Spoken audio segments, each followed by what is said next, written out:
बिस्मिल्लाहिर्रहमानिर्रहीम। अस्सलामु अलैकुम दोस्तों, उम्मीद आप सब खैर आफियत से होंगे। सुल्तान इमादुद्दीन जंगी, एपिसोड 15। ज़ैनुद्दीन और अदनान बिन हाशिम अपने लश्कर के साथ अपने मस्कन में दाखिल हुए थे। मस्कन के लोगों ने अपने दोनों सालारों और लश्करियों का शानदार अंदाज में इस्तकबाल किया। लश्कर का शानदार इस्तकबाल करने वालों में फजल बिन इसहाक, काजी अबू सईद, दूसरे सालार और मस्कन के सरकर्दा लोग थे। उनमें बदरुद्दीन भी शामिल था, जो ज़ैनुद्दीन को देखते ही भागकर उसके साथ लिपट गया था। उस मौके पर ज़ैनुद्दीन ने कुछ सोचा, फिर फजल बिन इसहाक को मुखातिब करके कहने लगा, इब्ने इसहाक मेरे भाई, लश्करियों को अपने अपने घरों और अपनी अपनी आरामगाह की तरफ जाने दो। उन्हें इस वक्त आराम की सख्त ज़रूरत है। मैं चाहूँगा कि अदनान बिन हाशिम भी आराम करे और मगरिब की नमाज के बाद तुम दोनों काजी अबू सईद की रिहाइशगाह पर आ जाओ। उसके बाद दुश्मन से निपटने के लिए अपना आखिरी लाहे अमल तय करेंगे, इसलिए कि दुश्मन अपनी पूरी कुव्वत और सारे साजो सामान के साथ शीजर की तरफ बढ़ रहा है। उनके पास बड़ी बड़ी मंजनीकें भी हैं और चाहते हैं कि उन मंजनीकों के जरिए शीजर शहर के किले और उसकी फसील को पाश पाश करके उस पर कब्जा कर लें, जबकि हमने कोशिश ये करनी है कि दुश्मन की ताकत और कुव्वत को पाश पाश करके उन्हें यहाँ से भाग जाने पर मजबूर कर दें। फजल बिन इसहाक और अदनान बिन हाशिम ने उससे इत्तेफाक किया था। फिर सारे लश्करियों को आराम करने के लिए कहा गया। काजी अबू सईद, अहमद बिन कासिम और बदरुद्दीन के साथ ज़ैनुद्दीन भी अपने मकान की तरफ बढ़ा। मकान के करीब जाकर काजी अबू सईद रुक गया और ज़ैनुद्दीन को मुखातिब करके कहने लगा, ज़ैनुद्दीन मेरे बेटे, अब मुलाकात मगरिब की नमाज के बाद होगी। तुम थके हुए हो, जाकर आराम करो।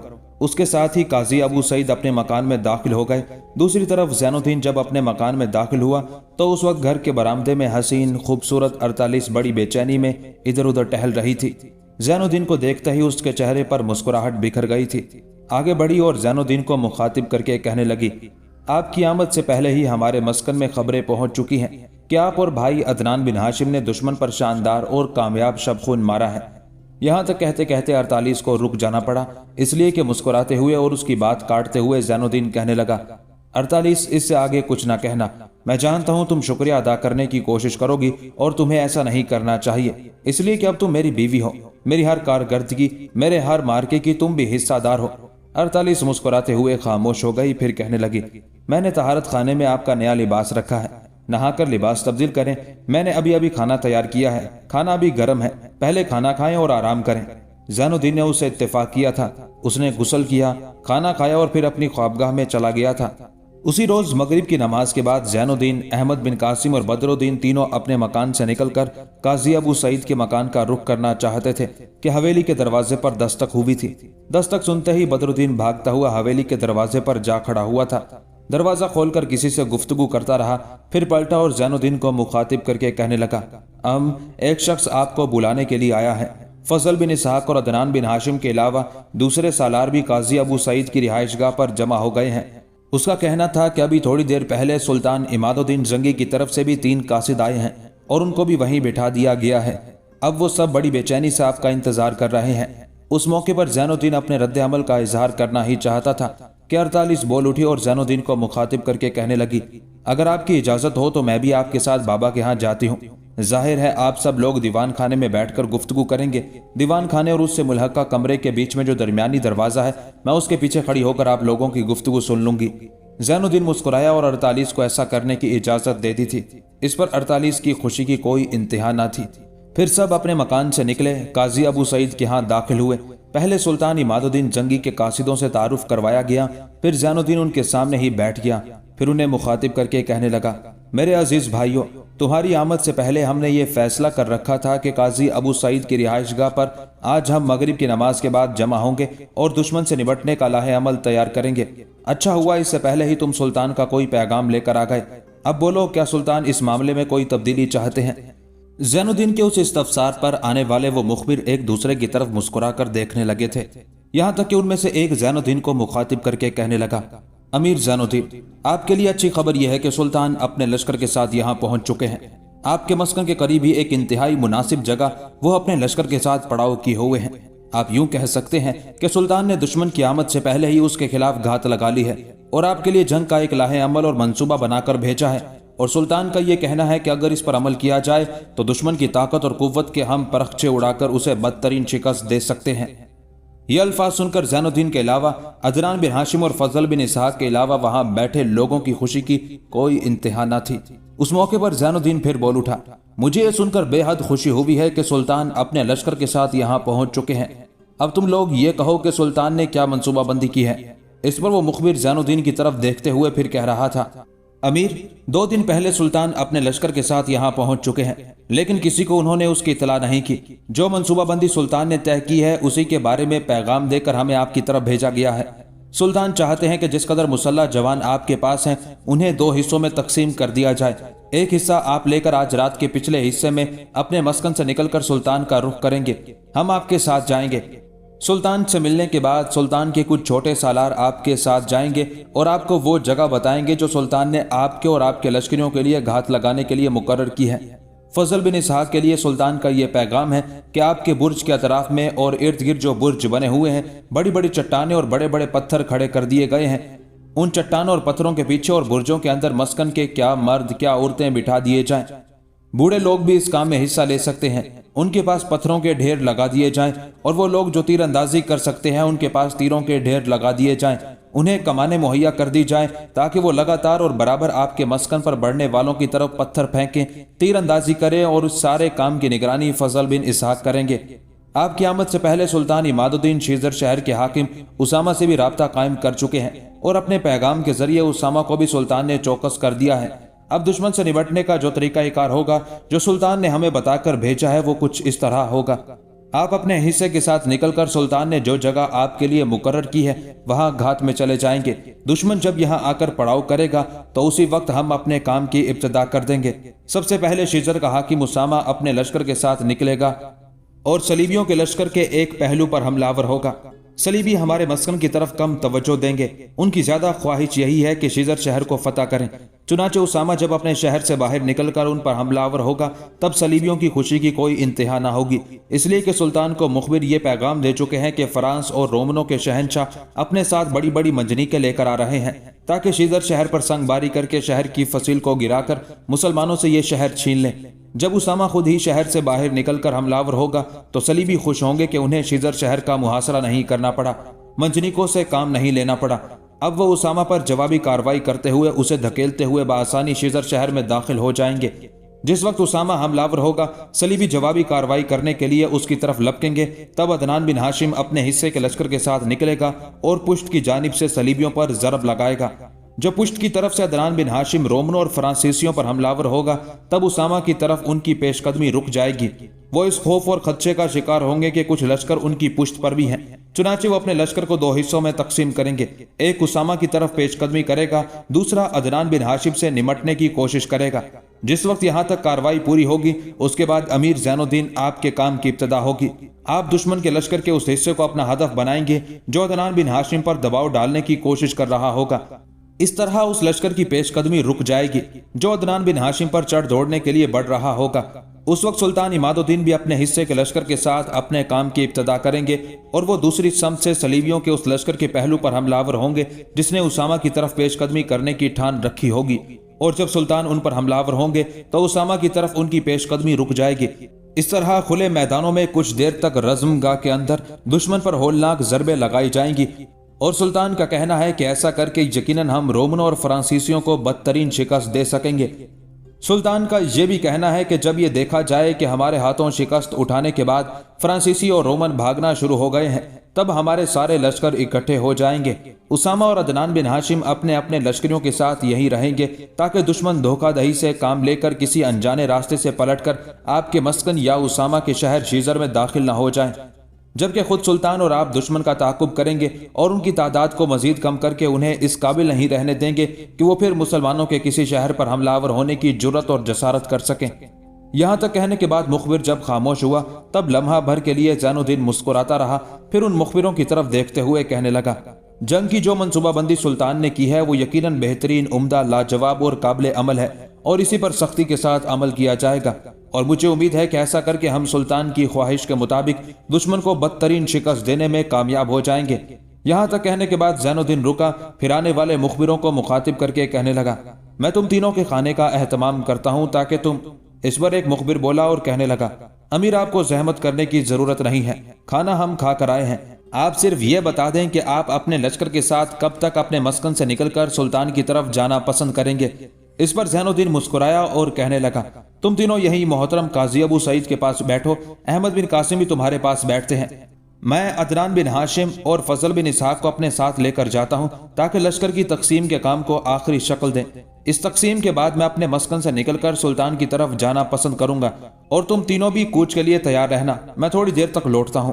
اس کے ساتھ ہی زین الدین اپنی نشست سے اٹھ کھڑا ہوا اور عدنان بن ہاشم اور فضل بن اسحاق کی طرف دیکھتے ہوئے کہنے لگا تم دونوں بھائی مستقر کی طرف چلو، میں ذرا گھر سے ہو کر تمہاری طرف آتا ہوں۔ اس پر عدنان بن ہاشم اور فضل بن اسحاق وہاں سے اٹھ کر چلے گئے تھے۔ زین الدین بھی باہر نکلا، اس کے باہر نکلنے سے دوسرے کمرے سے 48 بھی نکل آئی تھی۔ دونوں میاں بیوی وہاں سے نکل کر اپنے مکان میں داخل ہوئے، بدر الدین بھی ان کے ساتھ تھا۔ مکان میں داخل ہونے کے بعد تینوں دیوان خانے میں جا کر بیٹھ گئے۔ پھر 48 کو مخاطب کر کے زین الدین کہنے لگا 48 اب مجھے کچھ کہنے کی ضرورت نہیں ہے، میرے خیال میں تم نے سب کچھ سن لیا ہوگا۔ اس پر 48 کہنے لگی آپ ٹھیک کہتے ہیں، میں آپ کی تیاری مکمل کرتی ہوں، میں جانتی ہوں آپ تھوڑی دیر تک یہاں سے کوچ کرنا پسند کریں گے۔ 48 کے ان الفاظ کو زین الدین نے پسند کیا تھا۔ اس کے ساتھ ہی 48 اٹھ کر زین الدین کے لیے کپڑے اور اس کا دوسرا جنگی سامان سمیٹنے لگی تھی۔ اس موقع پر زین الدین نے بدر الدین کی طرف دیکھا اور کہنے لگا بدر الدین میرے بیٹے تم جا کر اپنے کمرے میں سو جاؤ، آرام کرو، تھوڑی دیر تک احمد بن قاسم بھی یہاں آ جائیں گے، فکر کرنے کی ضرورت نہیں ہے، میں اپنے لشکر کے ساتھ کوچ کر جاؤں گا۔ اس کے ساتھ ہی زین الدین اٹھا، بدر الدین کو لے کر دوسرے کمرے میں گیا، اسے مسہری پر لٹا دیا، خود 48 کے پاس آیا جو اپنی خوابگاہ میں زین الدین کا سامان سمیٹ رہی تھی۔ زین الدین نے جلدی جلدی اپنا جنگی لباس پہنا، ضرورت کا سامان خرجینوں میں ڈالا، پھر وہ باہر نکلا، گھوڑے پر زین ڈالی، اسے دہانا چڑھایا۔ اتنی دیر تک 48 نے چمڑے کی خرجینیں گھوڑے کی زین سے باندھ دی تھی۔ زین کے پچھلے حصے میں ایک بستر بھی باندھ دیا گیا تھا۔ پانی کا مشکیزہ اور دوسری چیزیں بھی 48 نے بڑے اہتمام کے ساتھ زین کے ساتھ باندھی تھی۔ پھر زین الدین نے اپنے گھوڑے کی باگ کھولی، ایک گہری نگاہ مدھم چاندنی رات میں 48 پر ڈالی، پھر کہنے لگا 48 کچھ دیر ہونٹ کاٹتی رہی، پھر کہنے لگی آپ کو کچھ کہنے کی ضرورت نہیں ہے، میں جانتی ہوں میں ایک مجاہد کی بیوی ہوں، جب آپ اپنی کسی مہم سے لوٹیں گے تب بھی میرے چہرے پر مسکراہٹ ہوگی، اور جب آپ کسی مہم پر نکلیں گے تب بھی میں آپ کو مسکرا کر رخصت کرنے کا حوصلہ اور جرت رکھتی ہوں۔ 48 کے ان الفاظ پر زین الدین مسکرا دیا، آگے بڑھ کر اس کی پیٹھ تھپ تھپائی اور کہنے لگا میں خوش قسمت ہوں کہ مجھے تم جیسی بیوی ملی ہے۔ اس پر 48 مسکرا دی اور کہنے لگی میں اسے اتفاق نہیں کرتی، حقیقت یہ ہے کہ میں خوش نصیب ہوں کہ مجھے آپ جیسے شوہر ملے ہیں۔ اس کے بعد زین الدین کو 48 دروازے تک چھوڑنے گئی۔ زین الدین اپنے گھوڑے پر سوار ہوا اور مستقر کی طرف چلا گیا۔ فضل بن اسحاق اور عدنان بن ہاشم دونوں اپنے جنگی لباس میں وہاں موجود تھے۔ لشکر کی تقسیم کا کام سر انجام دیا گیا۔ پھر زین الدین عدنان بن ہاشم اور فضل بن اسحاق قاضی ابو سعید کے ہاں آئے۔ زین الدین نے تینوں قاصدوں کو ساتھ لیا، سب سے ہاتھ ملا کر الوداع کہا، پھر تینوں قاصدوں اور اپنے آدھے لشکر کے ساتھ زین الدین اپنے مسکن سے نکل گیا تھا۔ ان تینوں قاصدوں اور مخبروں کی رہنمائی میں زین الدین اپنے لشکر کے ساتھ ایک کوہستانی ویرانے میں ان کے کہنے پر رک گیا۔ جو ہی وہ گھوڑے سے اترا، ایک طرف سلطان عماد الدین نمودار ہوا۔ زین الدین کو دیکھتے ہی سلطان نے اپنے دونوں بازو پھیلا دیے تھے اور زین الدین بھاگ کر سلطان سے بغل گیر ہو گیا تھا۔ سلطان نے اس کی پیشانی چومی، پھر کہنے لگا اے فرزند عزیز، تو نے اس سے پہلے جو بالڈون کو بدترین شکست دی اور ٹینکرڈ کو جو ناقابل تذکیر خیال کیا جاتا تھا شکست دے کر مار بگایا، تو اس موقع پر میرے بچے مجھے جو خوشی ہوئی تھی اسے میں الفاظ میں بیان نہیں کر سکتا۔ اور اب میں تجھے دوسری مبارکباد دیتا ہوں کہ تو نے فرانسیسیوں اور رومنوں کے خلاف بھی کامیاب شب خون مارا۔ یہ علیحدہ بات ہے کہ ہم اپنے شہر بزا کی حفاظت نہیں کر سکے اور صلیبی فرانسیسیوں اور رومنوں نے وہاں مسلمانوں کا قتل کیا۔ عزیز بیٹے، یہ جو رزمگاہ سجنے والی ہے، خداوند قدوس نے چاہا تو اسی رزمگاہ میں ہم اپنے بزا شہر کے مسلمانوں کے قتل عام کا انتقام خوب لیں گے۔ بچے، دشمن کی پیش قدمی پر نگاہ رکھنے کے لیے میں نے اپنے مخبر مقرر کر رکھے ہیں، اور میرے مخبروں کا کہنا ہے کہ کل عصر کے قریب دشمن کا لشکر یہاں پہنچنے میں کامیاب ہو جائے گا۔ ہم دشمن پر شب خون نہیں ماریں گے، خداوند قدوس نے چاہا تو دن کے اجالے میں ان سے ٹکرائیں گے اور انہیں بتائیں گے کہ اب مسلمان اٹھ کھڑے ہوئے ہیں، اور وہ دیکھیں گے کہ ہم اپنی حفاظت کا سامان کیسے کرتے ہیں۔ یہاں تک کہنے کے بعد سلطان رکا، کچھ سوچا، پھر دوبارہ زین الدین کو مخاطب کر کے کہنے لگا میں نے اپنے ان 3 قاصدوں کے ہاتھ جنگ کی منصوبہ بندی بھی بھجوائی تھی، کیا تم اس سے اتفاق کرتے ہو؟ इस पर मुस्कुराते हुए ज़ैनुद्दीन कहने लगा, सुल्तान मोहतरम, इत्तेफाक ना करने का सवाल ही पैदा नहीं होता, और जो दुश्मन से निपटने की मंसूबाबंदी आपने बनाई है यकीनन हम उसमें कामयाब और कामरान निकलेंगे, और खुदावंदे कदूस को मंजूर हुआ तो इन मैदानों के अंदर दुश्मन को हम भेड़ बकरियों के रेवड़ की तरह हाँक कर रख देंगे। ज़ैनुद्दीन के उन अल्फाज पर सुल्तान ने खुशी का इजहार किया। फिर सुल्तान कहने लगा, अभी थोड़ी देर तक मेरे 2 सालार आते हैं, वो तुम्हें उस जगह ले जाएंगे जहां तुमने घात लगानी है। मेरी घात यहाँ से चंद कदम जनूब मगरिब की तरफ है। यहाँ तक कहते कहते सुल्तान को रुक जाना पड़ा, इसलिए कि उसके 2 छोटे सालार आ गए थे और सुल्तान के हुक्म पर वो ज़ैनुद्दीन को उसके लश्कर के साथ उस समत ले जा रहे थे जहां उसने घात लगानी थी। वो दोनों सालार जिस जगह ज़ैनुद्दीन को लेकर गए वो न सिर्फ कोहिस्तानी सिलसिला था बल्कि कटी फटी जमीन थी और लश्कर के कयाम के लिए बड़ी माकूल और उम्दा थी। चुनांचे अपने लश्कर के साथ ज़ैनुद्दीन ने वहां कयाम कर लिया, जबकि सुल्तान के वो दोनों छोटे सालार वापस चले गए थे। इस तरह अदनान बिन हाशिम भी दूसरे आधे हिस्से के लश्कर के साथ रात के पिछले हिस्से में अपने मस्कन के मदखल के करीब जरा आगे पड़ाव कर गया था, जबकि फजल बिन इसहाक ने मस्कन के मर्द औरतों को कल के लिए चौकस रहने की इतला कर दी थी। दूसरी तरफ शीजर का हाकिम उसामा भी अपनी तैयारियों को इसी तरह आखिरी शक्ल दे चुका था। इसी तरह रोमनों और फ्रांसीसियों के लश्कर का बेचैनी से इंतजार होने लगा था। 48 अपने घर के कामकाज में मसरूफ थी कि मैकल और सप्ता दोनों माँ बेटी मकान में दाखिल हुई। दोनों माँ बेटी को देखते ही 48 ने खुशी का इजहार किया। आगे बढ़कर उसने दोनों का इस्तकबाल किया, फिर उसने उन्हें दीवान खाने में बिठाया, खुद भी उनके सामने बैठ गई। उस मौके पर मैकल ने 48 की तरफ गौर से देखा, फिर कहने लगी, बेटी मैं देखती हूँ तो इस वक्त घर पर अकेली है। मोहतरम अहमद बिन कासिम कहाँ है? बदरुद्दीन कहाँ है? ज़ैनुद्दीन इस वक्त कहाँ है? मैकल के उन अल्फाज में 48 ने बारी बारी गौर से दोनों माँ बेटी की तरफ देखा, फिर सवालिया से अंदाज में कहने लगी, जो नए हालात रूनमा हुए हैं क्या आपको उनसे मुतालिक कोई खबर नहीं है? 48 के उन अल्फाज का जवाब मैकल देना चाहती थी कि खूबसूरत सप्ता पहले बोल उठी और कहने लगी, हमें इस कदर खबर जरूर हुई है कि फ्रांसीसी और रोमनों का एक लश्कर हमलावर होने वाला है, और साथ ही कुछ लोग ये कह रहे थे कि ये लश्कर कल यहाँ पहुंचेगा। इसी सिलसिले में मैं और माँ अमीर से गुफ्तगू करने के लिए आई हैं। सप्ताह के खामोश होने पर 48 बोली और कहने लगी, अमीर तो गुज़िश्ता शब ही मस्कन से निकल कर जा चुके हैं। 48 के उन अल्फाज पर मैकल और सप्ताह दोनों चौंक सी गई थी। इस बार मैकल ने पूछ लिया, ज़ैनुद्दीन कहाँ गया है बेटी? जवाब में 48 ने पूरे हालात तफसील के साथ कह सुनाए थे।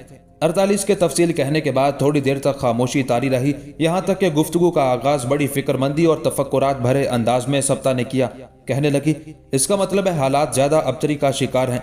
अगर सुल्तान इमादुद्दीन भी यहाँ पहुंच चुके हैं और अमीर ज़ैनुद्दीन उनकी तरफ चले गए हैं तो इसका मतलब है हमारे मस्कन के नवाही मैदानों ही में दुश्मन से निपटा जाएगा।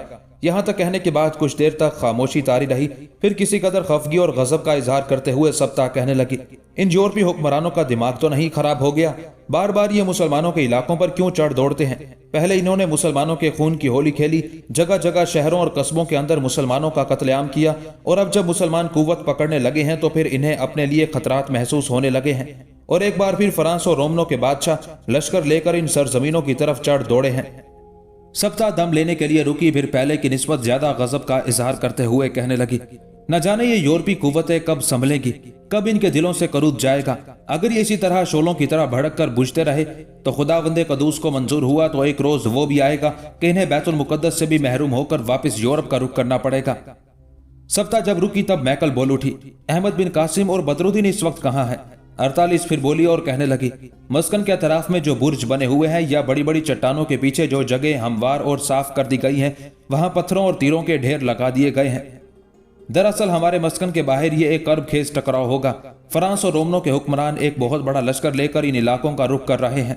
इससे पहले कई बार इन दुश्मन कुव्वतों ने शीजर को फतह करना चाहा, लेकिन उन्हें नाकामी का मुंह देखना पड़ा। उसे वो अपनी बेइज्जती और तौहीन ख्याल करते हैं कि वो शीजर को फतह नहीं कर पा रहे, अब फिर वो शीजर ही को हदफ बनाना चाहते हैं। लेकिन मेरे मोहतरम खुदावंदे कदूस को मंजूर हुआ तो इस बार उनकी हालत पहले हुक्मरानों से भी ज्यादा अबतर और इबरत खेज होगी। जहां तक हम अहमद बिन कासिम और बदरुद्दीन का ताल्लुक है तो वो दूसरे लोगों के साथ मिलकर बुर्जों के अंदर और चट्टानों के पीछे पत्थरों और तीरों के ढेर लगाने में मसरूफ हैं। अचानक 48 को कोई ख्याल गुजरा। एक गहरी निगाह उसने सप्ताह पर डाली, फिर सप्ताह को मुखातिब करके कहने लगी, सप्ताह मेरी बहन, जब से अमीर के साथ मेरी शादी हुई है बदरुद्दीन मेरे साथ ज्यादा मानूस हो चुका है। میں نے میری بہن تمہیں فراموش نہیں کیا، گاہے باگاہے میں تمہارے متعلق اس سے گفتگو کرتی رہی ہوں اور میں تمہیں خوشخبری دیتی ہوں کہ بدرالدین میں اب تبدیلی آئے گی۔ اگر کسی موقع پر تم پیار سے اسے اپنی طرف بلاؤ گی تو جس طرح پہلے وہ تم سے نفرت کا اظہار کرتا تھا یا تم اگر اس کا ہاتھ تھامنا چاہتی تھی تو ہاتھ چھڑا کر بھاگ جاتا تھا، مجھے امید ہے کہ اب وہ ایسا نہیں کرے گا۔ میں اس کے ذہن میں یہ بات ڈال چکی ہوں کہ تم اس کی خالہ ہو اور تمہاری ماں سبتا کی سگی بہن اور میکل کی بیٹی تھی، اس لیے ان دونوں سے تمہارا ایسا رشتہ ہے جسے کسی بھی وقت جدا نہیں کیا جا سکتا۔ یہ باتیں میں اسے اکثر کہتی رہی ہوں۔ اس کے اندر اب تم یقیناً ایک تبدیلی دیکھو گی۔ یہاں تک کہتے کہتے 48 کو رک جانا پڑا، اس لیے کہ مکان میں بدرالدین بھاگتا ہوا داخل ہوا۔ سانس اس کی پھولی ہوئی تھی۔ اسے اس حالت میں دیکھتے ہوئے 48 پریشان ہو گئی۔ اسے آواز دے کر پوچھا، بدرالدین کیا بات ہے؟ اس پر بدرالدین اس سمت بھاگا جہاں پینے کے لیے پانی رکھا جاتا تھا اور 48 کو مخاطب کر کے کہنے لگا، خالہ مجھے سخت پیاس لگی ہے، پانی پیوں گا اور احمد بن قاسم کے لیے بھی لے کر جاؤں گا۔ اس پر 48 دیوان خانے سے باہر آئی اور بدرالدین کو مخاطب کر کے کہنے لگی، بدرالدین بیٹے پہلے ادھر آؤ۔ بدرالدین فوراً رک گیا، 48 کے کہنے پر واپس آیا۔ 48 کے پاس جب وہ آ کر کھڑا ہوا تب 48 اسے مخاطب کر کے کہنے لگی، بیٹے اندر میکل اور سبتا بیٹھی ہوئی ہیں، کیا تم پانی پینے کے بعد ان دونوں سے ملے بغیر ہی بھاگ جاؤ گے؟ بچے تم سے ان کا ایک ایسا رشتہ ہے جس سے متعلق میں تمہیں پہلے ہی بتا چکی ہوں۔ 48 کے الفاظ سن کر بدرالدین سنجیدہ ہو گیا تھا۔ دیوان خانے کی طرف بڑھا، اسے دیکھتے ہی میکل اور سبتا دونوں ہی اپنی جگہ پر اٹھ کھڑی ہوئی تھی۔ دونوں کو بدرالدین نے سلام کیا، پھر میکل کی طرف گیا۔ میکل نے اسے اپنے ساتھ لپٹایا، اسے جی بھر کر چوما۔ اس موقع پر سبتا بیچاری رو دینے والی ہو رہی تھی۔ عجیب سے انداز میں میکل اور بدرالدین کو ایک دوسرے کے ساتھ لپٹے دیکھ رہی تھی، یہاں تک کہ بدرالدین علیحدہ ہوا، سبتا کی طرف دیکھا، لمحہ بھر کے لیے گردن جھکائی، پھر بھاگا اور سبتا کی طرف بڑھا۔ اس کے اس انداز کو دیکھتے ہوئے سبتا بیٹھ گئی، اپنے دونوں بازو اس نے پھیلا دیے تھے۔ بھاگ کر جب بدرالدین اس سے گلے ملا تب سبتا پھوٹ پھوٹ کر رونے لگی تھی۔ بدرالدین بھی رو رہا تھا۔ ان دونوں کی حالت دیکھتے ہوئے میکل اور 48 بھی دھاروں دھار رونے لگی تھی۔ پھر سبتا سنبھلی، سر پر بندھے ہوئے رومال سے پہلے اس نے بدرالدین کی آنکھیں صاف کی، کئی بار اس کے چہرے کو چوما، پھر اپنی آنکھیں خشک کی، اپنی جگہ سے اٹھی، بدرالدین کا ہاتھ پکڑا، پھر انتہائی چاہت اور محبت میں کہنے لگی، میرے ساتھ آؤ، میں اپنے بیٹے کو خود پانی پلاتی ہوں۔ اس پر سبتا اور بدرالدین باہر نکلے۔ میکل اور 48 بھی ان کے پیچھے پیچھے ہولی تھی۔ سبتا نے خود بدرالدین کو جب پانی پلایا تو بدرالدین پانی پینے کے بعد سبتا کو مخاطب کر کے کہنے لگا، خالہ میں نے احمد بن قاسم کے لیے بھی پانی لے کر جانا ہے۔ اس پر 48 آگے بڑھی، مطبخ سے اس نے ایک برتن لیا، اس میں پانی بھرا اور بدرالدین کو مخاطب کر کے کہنے لگی، بیٹے اسی برتن کو پکڑ کر لے جاؤ، کسی اور کو بھی پیاس لگی ہو تو اس کو بھی پینے کے لیے پانی دے دینا۔ اس کے ساتھ ہی بدرالدین پانی کا وہ برتن لے کر مکان سے نکل گیا تھا۔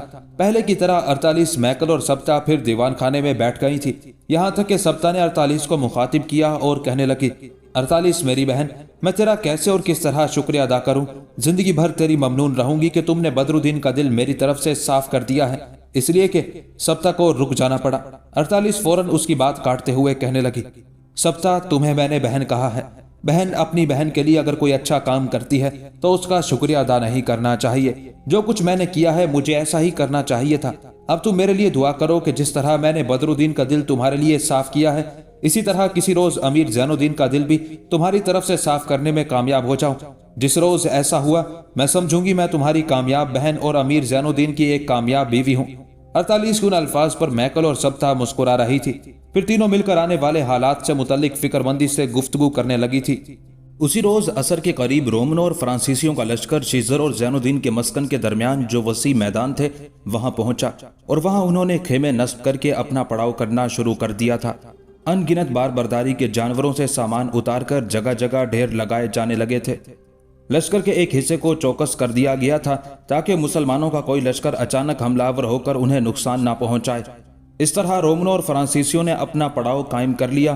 دن کا وہ بچا ہوا حصہ اور اگلی رات بالکل خاموشی طاری رہی۔ رومن بھی شاید کوئی ہلچل نہیں کرنا چاہتے تھے۔ دوسری طرف سلطان عماد الدین زنگی، زین الدین اور باقی سالار بھی فرانسیسیوں اور رومن دونوں کو سستانے اور آرام کرنے کے بعد شکست کی مار مارنے کا فیصلہ کر چکے تھے۔ اگلے روز صبح سویرے ٹکراؤ کی ابتدا ہوئی اور یہ شروعات شیزر شہر کے حکمران اسامہ کی طرف سے ہوئی۔ اسامہ اپنے حصے کے لشکر کے ساتھ نکلا، اس کے پیچھے شہر پناہ کے دروازے بند کر دیے گئے تھے، اور شہر سے نکلتے ہی اسامہ فرانسیسیوں اور رومنوں کے لشکر کے ایک پہلو پر دل و جان کے روگ برپا کر کے ذات کے مکمل اور بھرپور خاکوں کو تباہ کرتی تیز بھڑکتی اذیتوں کی طرح حملہ آور ہوا تھا۔ شیزر کے حکمران اسامہ کے اس طرح اپنے شہر سے باہر نکل کر صلیبیوں پر حملہ آور ہونے سے फ्रांसीसी और रोमनों की खुशी की कोई इंतहा न थी। वो अभी तक सुल्तान की आमद से बेखबर थे। वो अभी तक कोहिस्तानी मस्कन की ताकत और असल कुव्वत से भी आगाह नहीं थे। चूंकि जो लश्कर उसामा शीजर शहर से लेकर निकला था उसकी तादाद रोमनों और फ्रांसीसियों के मुकाबले में कोई हैसियत ही नहीं रखती थी, लिहाजा उस सूरत हाल ने फ्रांसीसियों और रोमनों के अंदर एक खुशी की लहर बर्पा कर दी और वो समझने लगे कि शीजर के हुक्मरान उसामा ने हमाकत और गलती करके एक तरह से शहर खुद ही हमारे हवाले करने का कदम उठा लिया है। मगर वो नहीं जानते थे कि उनके इर्द गिर्द कज़ाए कदर की सूरत में और बहुत सी कुव्वतें घात लगाए बैठी हैं जो उन पर शाहीनों की तरह झपटने के लिए बेचैन और बेताब हैं। बहरहाल शीजर के हुक्मरान उसामा को इस तरह अपने लश्कर के साथ निकलते और हमलावर होते देखकर फ्रांसीसी और रोमन बेपनाह खुशी का इजहार करते हुए उस पर हमलावर होने के लिए लपके थे। उनका ख्याल था कि वह फौरन ही शीजर के उस लश्कर का खात्मा करके शीजर शहर में दाखिल होंगे और शहर के अंदर लूट मार और कत्लो गारतगरी का वो बाजार गर्म करेंगे जो इससे पहले शीजर के रहने वालों ने कभी ना देखा होगा। कुछ रोमन और फ्रांसीसी जल्दबाजी से काम लेते हुए तकरीबन भागते हुए अपने लश्कर के आगे आगे गए और उन्होंने उसामा के लश्कर के अगले हिस्से पर हमला कर दिया था। अभी रोमन और फ्रांसीसी पूरी तरह उसामा के लश्कर से टकराए नहीं थे कि वो चौंक उठे, इसलिए कि उनकी पुष्ट की तरफ से एक तब्दीली रूनमा हुई। अदनान बिन हाशिम अपने हिस्से के लश्कर के साथ उनकी पुष्ट पर नमूदार हुआ और बर्क के कोंदों की तरह हमलावर हो गया था। पुष्ट की जानिब से जब अचानक अदनान बिन हाशिम ने हमलावर होकर फ्रांसीसियों और रोमनों का कत्लेआम शुरू किया, तब उसामा की तरफ बढ़ते हुए रोमनों फ्रांसीसियों के कदम किसी कदर रुक गए थे, हिचकिचाहट का शिकार हो गए थे। उनकी उसी हिचकिचाहट से फायदा उठाते हुए उसामा ने उन पर तेज हमले शुरू कर दिए थे। जिस वक्त रोमनों और फ्रांसीसियों ने फौरन अपने लश्कर की तंजीम दुरुस्त करके सामने की तरफ से उसामा और पुष्ट की जानिब से अदनान बिन हाशिम के हमलों के सामने दिफा करते हुए जवाबी कार्रवाइयां करनी शुरू की थी, उनके लिए एक ऐसी मुसीबत उठी जिसने उनके पांव तले से जमीन खींचना शुरू की थी। इसलिए कि उसी लम्हे ज़ैनुद्दीन अपने हिस्से के लश्कर के साथ अपनी घात से निकला और लहू के तूफान उठाती तिलमिलाती मुस्तरिब लहरों की तरह रोमनों और फ्रांसीसियों के लश्कर पर हमलावर हुआ था। और ज़ैनुद्दीन के उन तेज और जानलेवा हमलों ने एक तरह से फ्रांसीसियों और रोमनों को हिलाकर रख दिया था। रोमन और फ्रांसीसी इससे पहले अपनी पुष्ट पर और सामने उसामा और अदनान बिन हाशिम के साथ मसरूफ जंग थे। जब उसी वक्त ज़ैनुद्दीन उनके एक पहलू पर हमलावर हुआ, तब वो फ्रांसीसी और रोमन जो उस वक्त शीजर के हुक्मरान उसामा से टकरा रहे थे, उनमें से अक्सरियत को तेज हमले करते हुए ज़ैनुद्दीन ने मौत के घाट उतार दिया था और फिर उसने आगे बढ़ते हुए दुश्मन के लश्कर के अंदर घुसकर मौत का रक्स शुरू कर दिया था। जिस वक्त ज़ैनुद्दीन के इस तरह हमलावर होने और दुश्मन के साथ मौत का खेल खेलने की वजह से रोमनों और फ्रांसीसियों पर खौफ और अलमनाकी तारी हो रही थी, ऐन उसी लम्हे रज़मगाह के एक तरफ ऐसे होलनाक अंदाज में तकबीरें बुलंद की गई कि मैदान और कोहिस्तानी सिलसिले उन तकबीरों की बाज़गश्त से गूंज उठे थे। फिर उन्हीं गूंजों में सुल्तान इमादुद्दीन जंगी अपने लश्कर के साथ इस तरह नमूदार हुआ जिस तरह किसी अनजानी कुव्वत ने किसी गहरी नींद सोए शेर को कच्ची नींद से जगाकर बरहम कर दिया हो। देखते ही देखते सुल्तान इमादुद्दीन जंगी रोमनों और फ्रांसीसियों के लश्कर पर बाजबरूत मुजाहिदों की तरह हमलावर हुआ था। जब एक तरफ से सुल्तान इमादुद्दीन जंगी और ज़ैनुद्दीन और दूसरी समत से उसामा और अदनान बिन हाशिम ने फ्रांसीसियों और रोमनों पर जानलेवा हमले शुरू किए, तब मैदान जंग पूरी तरह भड़क उठा था। कुछ फ्रांसीसी और रोमनों ने उस मौके पर पीछे हटते हुए ज़ैनुद्दीन के मस्कन के कोहिस्तानी सिलसिलों की तरफ बढ़ना चाहा, लेकिन जब फजल बिन इसहाक की कमानदारी में काम करने वाले मर्दों और औरतों ने ऊपर से उन पर तीर अंदाजी की और पत्थर फेंके, तब वो चीखते चिल्लाते भाग गए थे। अब वो ये समझ रहे थे कि उनके चारों तरफ मौत ने अपने जबड़े खोले उनके खिलाफ रक्स शुरू कर दिया है। मैदान जंग में मौत के अज़दहे महकूमियत की कैदो गुलामी की जंजीरें मनहूस जबड़े खोले मर्ग का रक्स करने लगी थी। जिंदगी पर मौत को तरजीह देते आग और खून के तुंद तूफान अपना काम दिखाने लगे थे। कफ उड़ाते अंदेशों और सायों की तरह उभरते खतरात ने रज़मगाह को अपनी लपेट में लेना शुरू कर दिया था। जिस वक्त फ्रांसीसी और रोमनों पर मुसलमानों की तरफ से दबाव काफी बढ़ गया था और वो जारहियत से निकलकर अब सिर्फ अपने दिफा पर महदूद हुए थे, तब पहले सुल्तान की तरफ से तकबीरें बुलंद हुई, फिर ज़ैनुद्दीन ने तकबीरें बुलंद की, जिनके जवाब में जब सारे मुसलमानों ने तकबीरें बुलंद की तो कोहिस्तानी सिलसिले बुलंद बाज़गश्त से गूंज उठे थे। उन तकबीरों के जवाब में इजाफा करते हुए ज़ैनुद्दीन के मस्कन के ऊपर जो लोग खड़े थे वो भी तकबीरें बुलंद करने लगे थे। उन तकबीरों की वजह से मुसलमान लश्करियों में एक नया जोश और जज्बा पैदा हुआ और वो पहले की निस्बत बढ़ चढ़कर खैर और शर की रज़मगाह में फतह और कामरानी के नकीब करबे मुसलसल और गरम सराबों की तरह हमलावर होने लगे थे। थोड़ी देर की मजीद जंग के बाद अब मुसलमान मुजाहिदों के सामने रोमनों और फ्रांसीसियों की हालत उदासियों की जर्द रेत, बातिन के आशोब, आंखों के खौफ, चेहरों के कर्ब, अंदर के रोग, अलमजदा गूंजों के भंवर जिंदान के सन्नाटों और शिकन शिकन अजाइम किसी होना शुरू हो गई थी। कुछ देर मजीद उन्होंने अपना दिफा किया, जब उन्होंने अंदाजा लगाया कि अब वो अपना दिफा भी नहीं कर सकते और एक तरह से मुसलमानों ने चारों तरफ से उनका कत्लेआम शुरू कर दिया है। तब रोमनों और फ्रांसीसी हुक्मरानों ने अपने बचे कुचे लश्करियों को समेटा और अपनी जानें बचाकर भाग खड़े हुए। सुल्तान के कहने पर उसामा और अदनान बिन हाशिम दोनों अपने हिस्से के लश्कर के साथ वहीं रहे और सुल्तान ही के हुक्म पर दोनों ने दुश्मन के पड़ाव की हर चीज पर कब्जा करना शुरू कर दिया था। जबकि सुल्तान और जैनुद्दीन ने अपने अपने हिस्से के लश्कर के साथ भागते फ्रांसीसियों और रोमनों का ताकुब करते हुए उनकी तादाद मजीद कम करना शुरू कर दी थी। सुल्तान इमादुद्दीन और जैनुद्दीन ने कुछ दूर तक दुश्मन का इसी तरह ताकुब किया।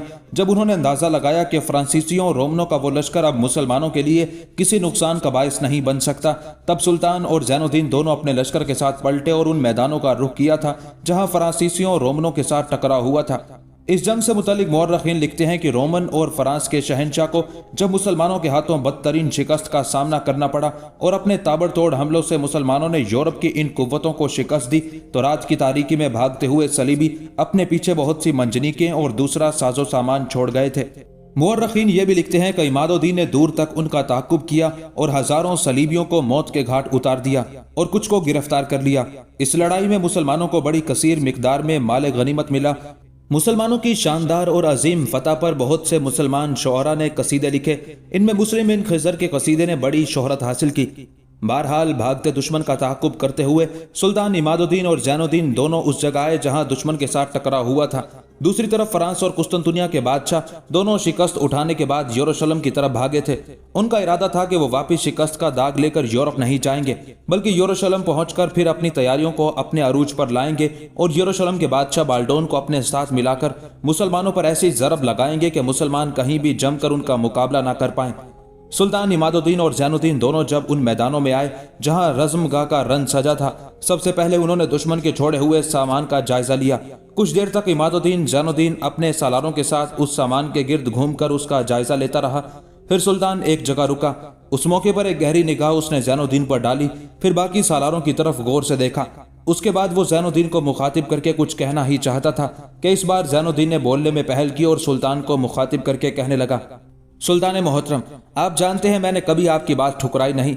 आपकी बड़ी मेहरबानी, आपका बड़ा एहसान कि आप मुझे बेटों की सी अहमियत देते हैं। मेरे लिए बहुत बड़ा एजाज, एक बहुत बड़ी सादत का मकाम है। इस मौके पर जबकि हम सब ने यकजहती का सबूत देते हुए यूरोप की दो बड़ी कुव्वतों को शिकस्त देकर मार भगाया है और ये लम्हात हमारे लिए यकीनन खुशी और मुसरत के लम्हात हैं।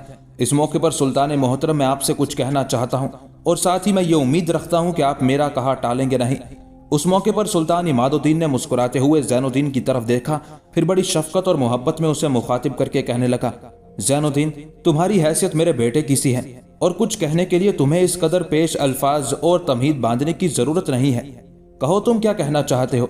जैनुद्दीन ने उस मौके पर एक गहरी निगाह सुल्तान पर डाली, फिर कहने लगा, सुल्तान मोहतरम, मेरी ख्वाहिश है कि दुश्मन जिस कदर सामान छोड़ कर गया है, ये सारा माले गनीमत आप अपने साथ हल्ब लेकर जाएं। इसमें से हम कुछ नहीं रखेंगे। मैं समझता हूं कि आप मेरी बात ठुकराएंगे नहीं और अगर आप मेरी बात मान लेंगे तो हम सब आपके ममनून और शुक्रगुजार होंगे। उस मौके पर सुल्तान ने तेज निगाहों से जैनुद्दीन की तरफ देखा, फिर कहने लगा, जैनुद्दीन बेटे, बात यह है कि अगर मैं सारा सामान समेट कर अपने साथ ले जाऊं तो ये तुम्हारे सालारों और तुम्हारे लश्करियों उसामा और उसके लश्करियों के साथ इंतहा दर्जे की ज्यादती होगी। इस पर सबसे पहले उसामा बोला और सुल्तान को मुखातिब करके कहने लगा, सुल्तान मोहतरम, शीजर शहर की हैसियत से मेरे जराए आमदनी बहुत हैं। मैं बड़े एहसन तरीके से न सिर्फ अपने लश्कर के अखराजात पूरे कर सकता हूँ, बल्कि मेरे शहर के अंदर जो लोग जरूरतमंद हैं उनकी मैं मदद भी इसी आमदनी से करता हूँ। लिहाजा मैं इस माले गनीमत के अपने हिस्से से दस्तबरदार होता हूँ। लम्हा भर के लिए सुल्तान के चेहरे पर हल्की सी मुस्कुराहट नमूदार हुई। फिर वो उसामा को मुखातिब करके कहने लगा, उसामा, इससे पहले भी कई बार तुम अपने हिस्से से दस्तबरदार होते रहे हो, लेकिन इस बार मैं तुम्हें ऐसा नहीं करने दूंगा। यहाँ तक कहने के बाद सुल्तान ने जैनुद्दीन की तरफ देखा, फिर बड़ी शफकत में उसे मुखातिब करके कहने लगा, जैनुद्दीन बेटे, मैं यकीनन तुम्हारी बात मानते हुए खुशी महसूस करता हूँ, पर बच्चे ये देख तेरे जराए आमदनी नहीं है। ज्यादा से ज्यादा यही है कि तेरे मस्कन के लोगों ने रेवड़ पाल रखे हैं और कोहिस्तानी सिलसिले के ऊपर फलदार दरख्त लगा रखे हैं और जो थोड़े बहुत मैदान हैं उनमें गल्ला उगा लेते हैं, लेकिन इन सब से तुम्हारी सारी जरूरियात पूरी नहीं हो सकती। इस बिना पर यह जो माले गनीमत है। यहाँ तक कहते कहते सुल्तान इमादुद्दीन को रुक जाना पड़ा, इसलिए कि घुड़सवार अपने घोड़ों को सर पर दौड़ाते हुए वहां आए उस जगह आकर रुके जहां सुल्तान सारे सालारों के साथ खड़ा था। सुल्तान उन्हें देखते ही मुस्कुराया, इसलिए कि वो सुल्तान के मुखबिर थे। अपने घोड़ों से उतरकर वो करीब आए। पहले दोनों ने बुलंद आवाज में सलाम कहा। सुल्तान और उसके सारे सालारों ने भी उनसे बेहतरीन अंदाज में सलाम का जवाब दिया। फिर उन दो में से एक सुल्तान को मुखातिब करके कहने लगा, सुल्तान मोहतरम, कुस्तुनतुनिया और फ्रांस के शहंशाह के शीजर पर हमलावर होने की खबर चारों तरफ फैल गई थी।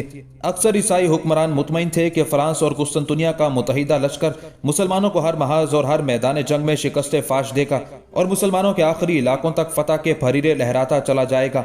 इस बिना पर बहुत से ईसाई हुक्मरानों ने इस तरफ तवज्जो नहीं दी कि वो इस सिलसिले में कुस्तुनतुनिया और फ्रांस के बादशाह की मदद करें, इसलिए कि उनका पुख्ता यकीन था कि उन दोनों यूरोपीय हुक्मरानों को मुसलमानों के खिलाफ यकीनी कामयाबी नसीब होगी। इसी बिना पर वो उन दोनों हुक्मरानों की मदद के लिए अपने लश्कर लेकर नहीं निकले। हाँ, ईसाइयों का एक हुक्मरान जरूर हरकत में आया है और वो अरका का हुक्मरान है। अरका शहर के उस लश्कर को अभी तक यह खबर नहीं हुई कि शीजर शहर के नवाह में मुसलमानों के हाथों रोमनों और फ्रांसीसियों को बदतरीन शिकस्त का सामना करना पड़ा है और वो दोनों यरूशलेम की तरफ भाग गए हैं। इसी बिना पर अरका शहर वालों का लश्कर बड़ी तेजी से शीजर शहर की तरफ पेशकदमी कर रहा है। यहां तक कहने के बाद वो मुखबिर रुका। दोबारा अपनी बात को आगे बढ़ाता हुआ वो कह रहा था, सुल्तान मोहतरम, अरका वालों का जो लश्कर इस तरफ आ रहा है उसके साथ भेड़ बकरियों के बहुत से रेवड़ हैं, बार बरदारी के जानवर भी बेशुमार हैं। ये सारी चीजें वो कुस्तुनतुनिया और फ्रांस के हुक्मरानों को देने के लिए ला रहे हैं ताकि उन दोनों हुक्मरानों की अगर मुसलमानों के साथ जंगें तवील हो जाएं तो उन्हें रसद और जरूरियात की दूसरी चीजों की कमी महसूस ना हो। यहां तक कहने के बाद वो मुखबिर जब खामोश हुआ तब ज़ैनुद्दीन ने मुस्कुराते हुए सुल्तान की तरफ देखा, फिर कहने लगा, सुल्तान मोहतरम, कुदरत हम पर मेहरबान है और कुदरत यकीनन हमारी मदद, हमारी रहनुमाई कर रही है। सुल्तान मोहतरम, अभी हम इस माले गनीमत की तकसीम में उलझे हुए थे कि खुदावंदे कदूस मेरे मोहतरम रब ने हमारे लिए एक और रास्ता खोल दिया है। सुल्तान मोहतरम, अगर आप बुरा ना माने और मुझे इजाजत दे तो मैं और अदनान बिन हाशिम दोनों अरका शहर वालों से निपटते हैं। यहां तक कहने के बाद ज़ैनुद्दीन रुका, फिर आने वाले मुखबिरों को मुखातिब करके कहने लगा, मेरे अजीज साथियों, पहले ये कहो कि अरका की तरफ से आने वाले लश्कर की तादाद किस कदर है। जब आने वाले उन दोनों मुखबिरों ने दुश्मन की तादाद से ज़ैनुद्दीन को आगाह किया तब ज़ैनुद्दीन की खुशी की कोई इंतहा न थी। दोबारा सुल्तान को मुखातिब करके कहने लगा, सुल्तान मोहतरम, मैं और अदनान बिन हाशिम इस लश्कर से बड़े अहसन तरीके से निपट लेंगे। सुल्तान मोहतरम, मैं फिर आपसे ये अर्ज करता हूँ, फ्रांस और कुस्तुनतुनिया का बादशाह जो सामान छोड़कर भागे हैं उनमें छोटी बड़ी मंजनीकें भी काफी हैं। ये सब आपकी मिल्कियत है और ये सब आप अपने साथ हल्ब लेकर जाएंगे। मैं और अदनान बिन हाशिम थोड़ी देर तक आपकी इजाजत से उन मुखबिरों के साथ कूच करेंगे और अरका के लश्कर पर हमलावर होंगे। सुल्तान मोहतरम, जैसा कि मुखबिर बता चुके हैं कि उनके पास सामान के ढेर हैं, तो इस मौके पर मैं आपसे ये गुजारिश करूंगा कि आप इस सामान की तकसीम के काम को खत्म कर दें। ये सारा सामान आपके साथ जाएगा। अरका वाले जो सामान लेकर आए हैं उन्हें बदतरीन शिकस्त देने के बाद उस सामान पर हम कब्जा कर लेंगे और वो सामान आधा हमारा और आधा उसामा का होगा। उसामा बेशक इनकार करता रहे, लेकिन इस सामान का निस्फ मैं उसे जबरदस्ती देकर शीजर शहर भेजूंगा और मुझे उम्मीद है कि उसामा मेरी बात को टालेगा नहीं। यहां तक कहने के बाद ज़ैनुद्दीन जब खामोश हुआ तब सुल्तान ने मुस्कुराते हुए बारी बारी अदनान बिन हाशिम, उसामा और दीगर सालारों की तरफ देखा।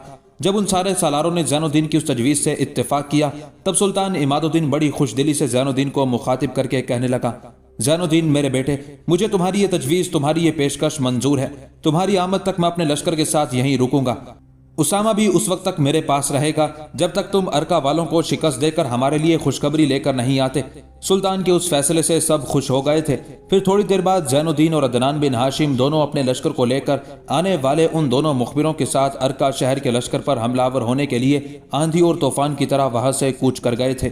ज़ैनुद्दीन और अदनान बिन हाशिम अपने लश्कर के साथ झूम कर उठते तूफानों, अंगड़ाइयां लेते आछी सेल, मौत के पैगाम, कज़ा के हिजान, फिजा की नब्ज को बरहम करती शोला निगाह, बर्ग की तरह बड़ी तेजी और बिजली की सी सूरत के साथ अरका शहर के लश्कर की तरफ बढ़े थे और उन्होंने आखिर उस लश्कर की राह जा रोकी। अरका के लश्कर की तादाद ज़ैनुद्दीन के लश्कर से कुछ ज्यादा ही होगी। वो परेशान थे कि ये कौन सा लश्कर है जो उनकी राह रोक कर खड़ा हुआ है।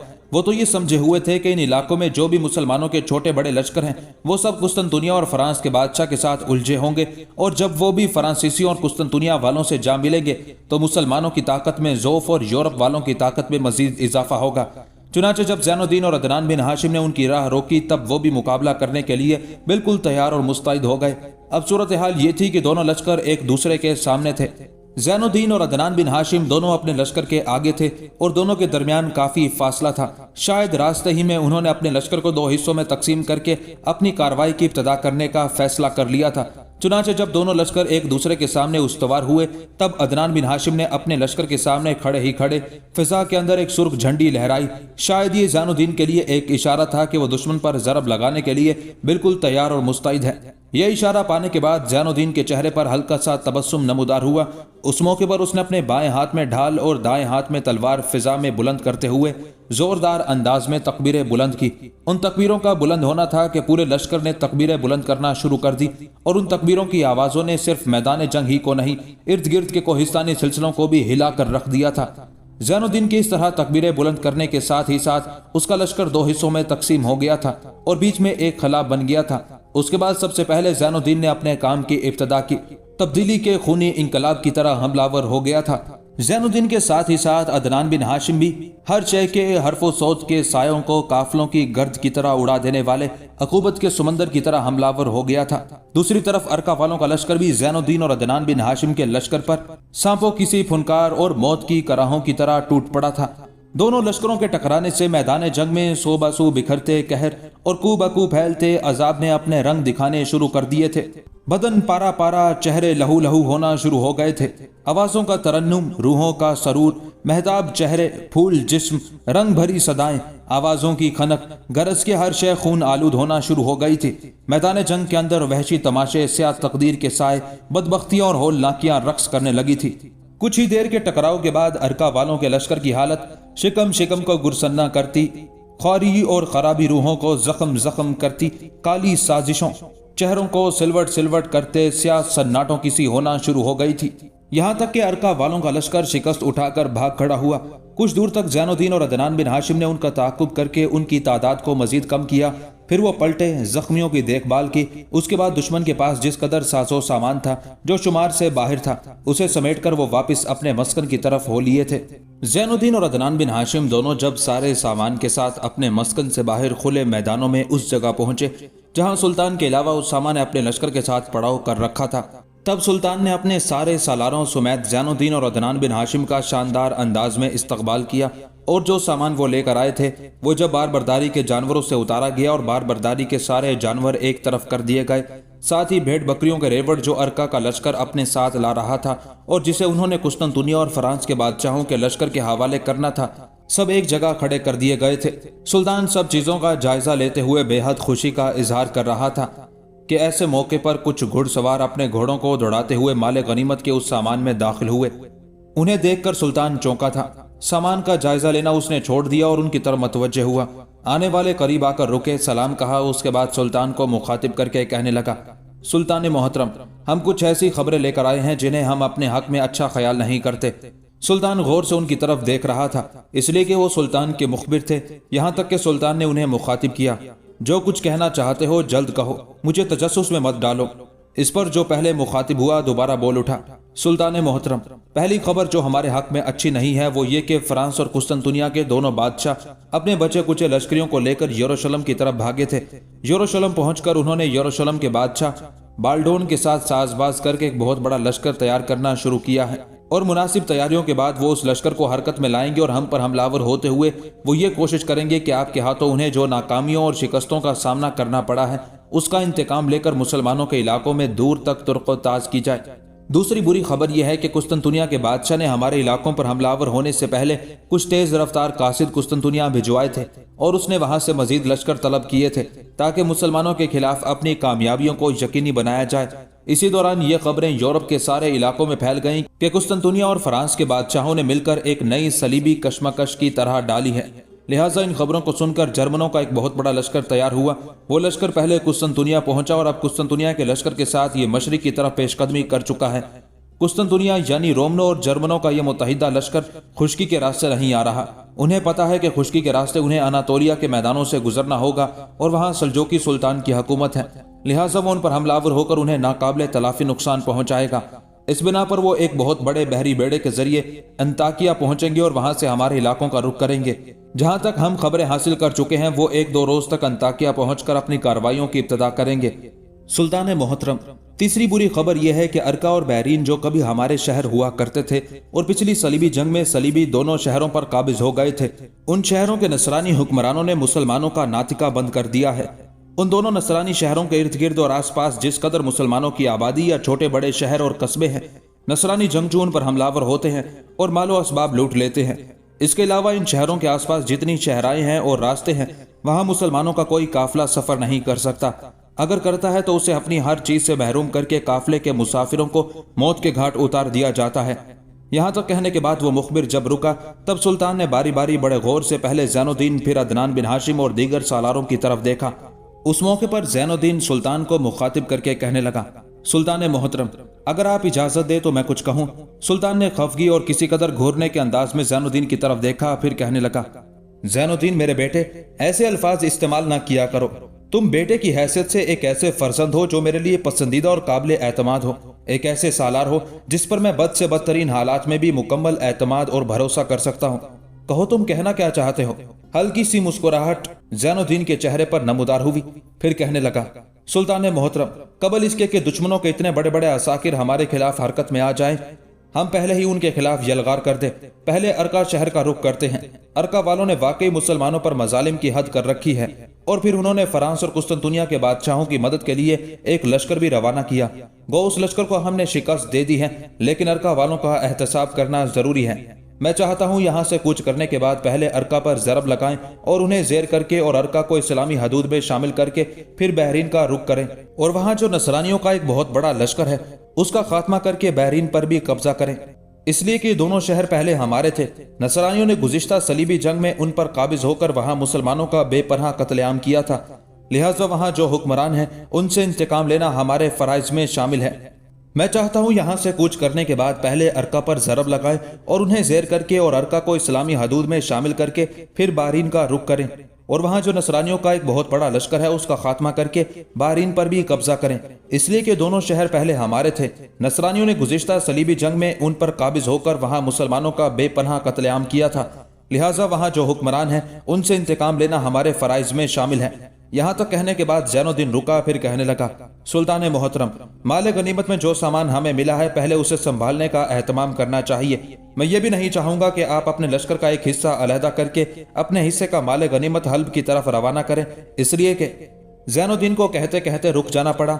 बीच में सुल्तान बोल उठा और कहने लगा, ज़ैनुद्दीन मेरे बेटे, मैं तुम्हारा मतलब समझ गया हूँ। ये सामान फिलहाल हल्ब नहीं जाना चाहिए। हो सकता है दुश्मन का कोई लश्कर ताक में हो और जब हम ये सामान हल्ब भेजें तो वो हमलावर होकर न सिर्फ ये कि माल गनीमत के साथ जाने वाले दस्तों का खात्मा कर दें बल्कि माल गनीमत पर भी कब्जा कर लें।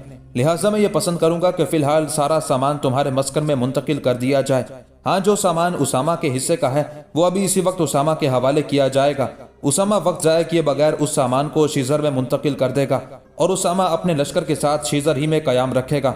जहां तक तुम्हारे मस्कन का ताल्लुक है तो पहले ही की तरह फजल बिन इसहाक को लश्कर के एक हिस्से के साथ मस्कन की हिफाजत पर छोड़ना। तुम और अदनान बिन हाशिम मेरे साथ जाओगे। हमारी गैर मौजूदगी में दुश्मन का कोई लश्कर अगर तुम्हारे मस्कन या शीजर का रुख करता है तो फिर उसामा और फजल बिन इसहाक दोनों मिलकर तुम्हारे मस्कन और शीजर शहर का खूब दिफा कर सकते हैं। यहाँ तक कहने के बाद सुल्तान जब खामोश हुआ तब गौर से उसकी तरफ देखते हुए ज़ैनुद्दीन कहने लगा, सुल्तान मोहतरम, इस मौके पर मेरी एक ख्वाहिश है, उम्मीद है आप रद्द नहीं करेंगे। सुल्तान ने मुस्कुराते हुए ज़ैनुद्दीन की तरफ देखा, कहने लगा, कहो तुम क्या कहना चाहते हो। इस पर ज़ैनुद्दीन फिर कहने लगा, सुल्तान मोहतरम, मैं चाहता हूँ कि आज की रात सारे लश्करी आराम करें, कल यहाँ से कूच करें और पहले अरका का रुख करें। मेरी ये ख्वाहिश है कि आने वाली रात का खाना मेरे मस्कन की तरफ से हो। इसे यूं जानिए कि मेरे मस्कन की तरफ से आप और आपके लश्कर की यह ज़ियाफत होगी। इसके अलावा सुल्तान मोहतरम, ज़ैनुद्दीन अपनी बात मुकम्मल ना कर सका क्योंकि उसामा बोल उठा और कहने लगा, सुल्तान मोहतरम, ये मेरे साथ ज्यादती होगी।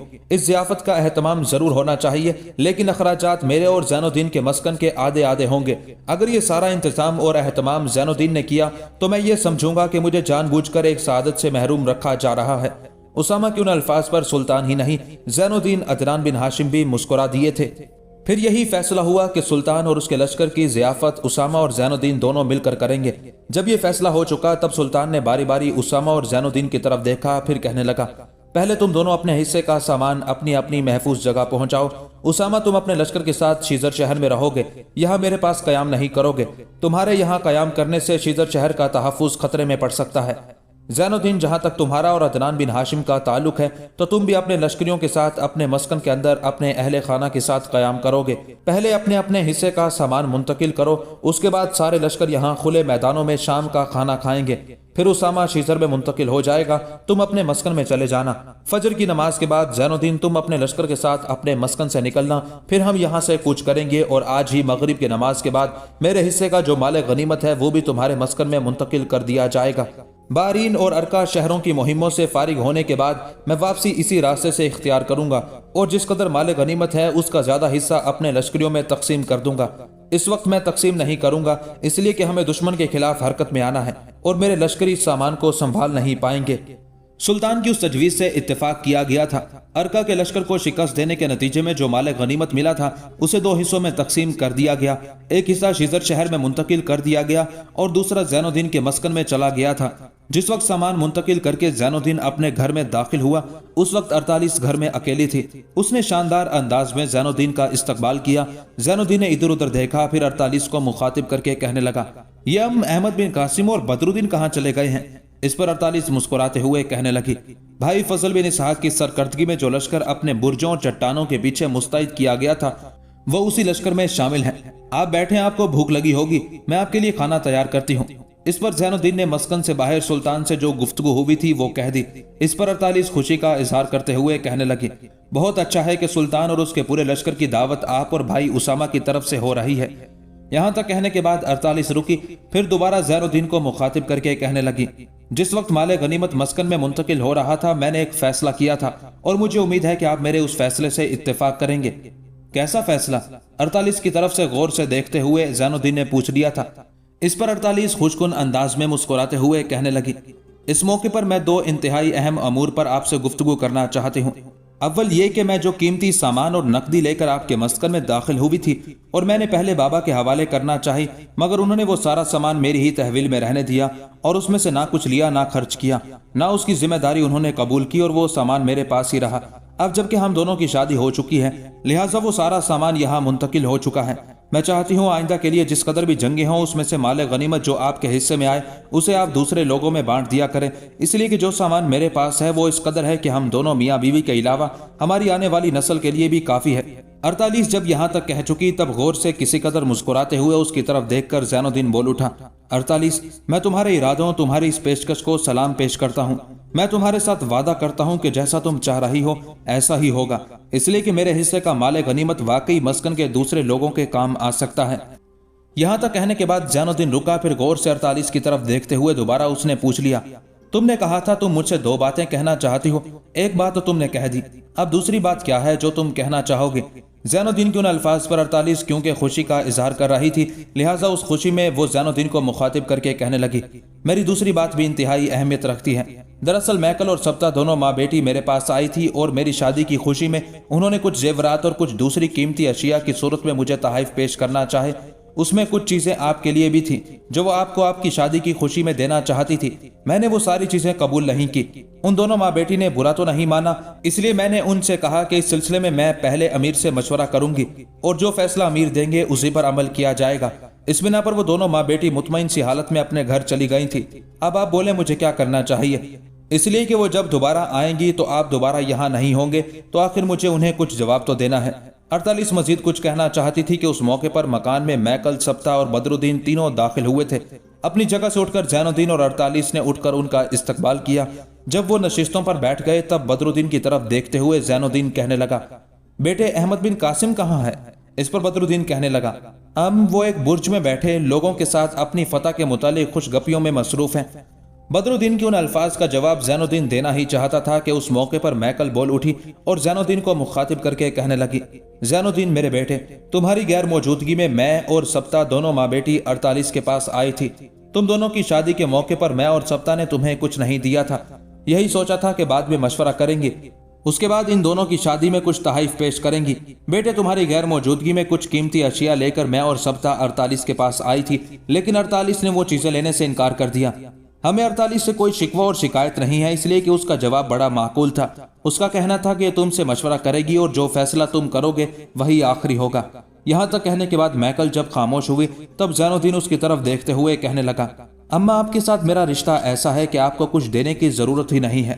जो रिश्ता आपके साथ मेरा है, मैं समझता हूँ वही मेरे लिए एक बहुत बड़ी सादत, मेरे लिए एक अजीम तोहफा है। अम्मा, आप मुझे अपना बेटा कहती हैं। बेटे की हैसियत से मेरा फर्ज है कि मैं आपकी खिदमत करूँ, ना कि। ज़ैनुद्दीन मजीद कुछ कहना चाहता था कि उसकी बात काट कर इस बार सप्ता बोल उठी। अमीर, आप हमें टालने की कोशिश कर रहे हैं। आपकी शादी की खुशी पर बहरहाल कुछ ना कुछ तो हमें देना है। कुछ भी नहीं देना, गौर से सप्ता की तरफ देखते हुए ज़ैनुद्दीन ने कह दिया था। फिर कबल उसके कि मैकल या सप्ता में से कोई मजीद कुछ कहता, मैकल की तरफ देखते हुए ज़ैनुद्दीन बोल उठा। अम्मा, अगर आप और सप्ता दोनों पसंद करें तो क्या मैं अपने मस्कन में सप्ता के रिश्ते की कहीं बात करूं?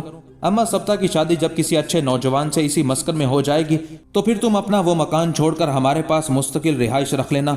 इस तरह तुम्हारे यहाँ रहने से बदरुद्दीन भी बेहद खुश और मुतमईन रहेगा। ज़ैनुद्दीन के उन अल्फाज को सप्ता ने महसूस किया था और उस मौके पर वो एहतजाजी से अंदाज में उसकी तरफ देख रही थी, जबकि उसकी तरफ देखते हुए मैकल बोल उठी थी। बेटे, शादी करने के लिए मैं कई बार सप्ता से कह चुकी हूँ, लेकिन इसने हर बार शादी करने से इनकार कर दिया है। इसका कहना है कि मैं शादी करूंगी ही नहीं।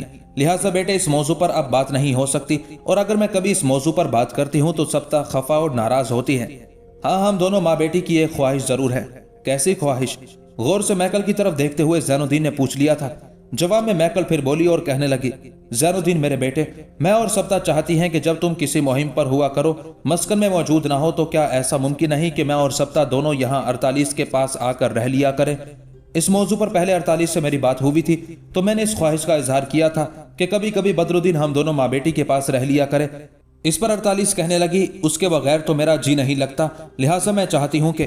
मैकल को खामोश हो जाना पड़ा, इसलिए कि मुस्कुराते हुए ज़ैनुद्दीन कहने लगा, अम्मा, मेरी गैर मौजूदगी में 48 के साथ रहने के लिए किसी की इजाजत की तो जरूरत नहीं है। तुम दोनों माँ बेटी जब और जिस वक्त चाहो यहाँ 48 और बदरुद्दीन के पास कयाम कर सकती हो। ज़ैनुद्दीन का ये जवाब सुनकर मैकल और सप्ता दोनों खुश हो गई थी। उसके बाद ज़ैनुद्दीन अपनी जगह पर उठ खड़ा हुआ और कहने लगा, आप सब इसी तरह बातें करें, मैं अब जाता हूं, इसलिए कि लश्कर ने यहां से एक बहुत बड़ी मुहिम के लिए कूच करना है, और कूच से पहले सुल्तान के सारे लश्कर के खाने का एहतमाम हमने करना है। उसके साथ ही ज़ैनुद्दीन वहां से निकल गया था।